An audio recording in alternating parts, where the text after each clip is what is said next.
I'm here with Drew Crewer, Dr. Suzanne Gilbert-Lenz. That's right, she is our resident expert, our doctor here to have our back. And we talked about pap smears before the break. And now we are actually going to show a live one here on our show. And we are here with Dr. Camila Phillips, who is an OBGYN right here in New York City, where she has her own practice, Kala Women's Health. And Loy is her wonderful patient who has been with her for more than 10 years. Hi, Loy and Dr. Phillips. Hi, good morning, everyone. Good morning. Dr. Phillips, some women, including myself, dread PAPs. What should we know going into the procedure about what autonomy we have, what questions we should ask? What should we know? One thing that everyone should know is that they should not be painful. There is a range, as you mentioned, in speculum sizes, so always advocate for yourself and communicate with your doctor. If you're having any pain, we have flexibility to size down to make you comfortable. We are conscious that we want this to be a comfortable and good experience for you because we know it's so important and we want you to come back. Well, that's a great dovetail to Loy. You're a big advocate for this, and you're here today to do this with us, Loy. Why is this important to you? I had an irregular pap smear in my 20s, and I think about the impact that that could have had on building my family. And now I happily have a 10-year-old that Dr. Phillips brought into this world. So I'm pretty steadfast in getting my annual pap smear. All right, Dr. Phillips, you're about to give Loy a live pap.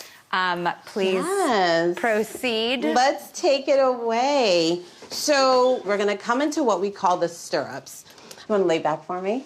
All right, great. So what I have here is a speculum, all right? Lubrication on both sides because we do want it to be comfortable for you. And you have the same brushes in the studio that I have here. So don't worry about the length. These are nice and soft, okay? I'm gonna touch you, okay? So here is the pressure sensation that many people might experience during a pap smear, and I want people to really separate that from pain. If it's painful, we can always back up and get a new, smaller size speculum for you. So, all right, there's the pressure. Loy, you doing okay? Yep. Okay, here we go. 2 brushes. I always like the smaller brush first. A little bit of twist here. That's for the inner cells. Yeah. Last brush. Okay, there's that release. The speculum's out. So you see that only took a few seconds. That was so quick. We're gonna secure. Yes, yes. Yeah. Loy, how do you feel? And so important. We're all done. Fine. Honestly, you felt a little piece of nothing, and there it is.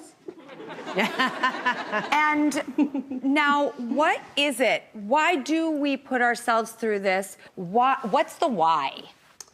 The why is so that you can keep your reproductive health healthy. We're checking for sexually transmitted infections, gonorrhea, chlamydia, trichomonas, and after age 30, also human papillomavirus. And those cells that get suspended in the pap smear, they go to the lab to make sure that they're normal. So we're really talking about short-term things that can be immediately fixed, like sexually transmitted infections, and long-term reproductive health, such as the abnormal pap, which, if untreated, can lead to cervical cancer.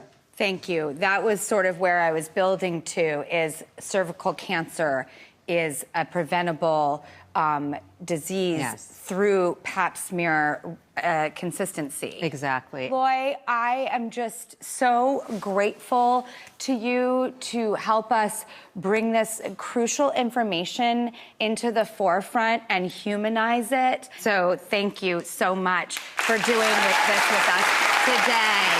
Thank you, truly.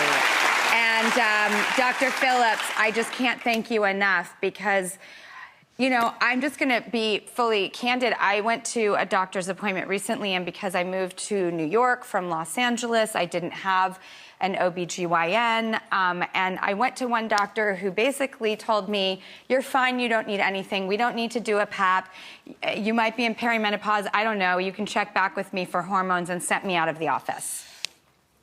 And that was my experience. I'm gonna see you next year. Okay, thank you.